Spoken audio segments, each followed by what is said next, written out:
Hello, hello. Morning po sa lahat. Nagigisa po ako ng mustasa. Tsaka may kalabasa.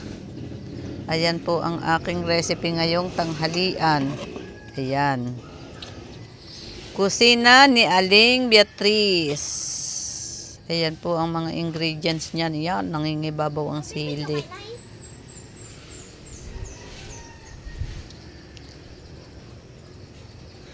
Tsaka ito po yung seaweeds.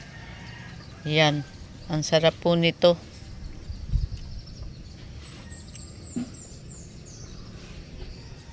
Nauso na rin dito sa Pilipinas. Tsaka ayan, maglalaga po ako ng talong. Lalagyan ko ng suka. Bawang. Sige po, thank you. Thank you for watching. God bless po sa lahat. Kusina ni Aling Beatrice.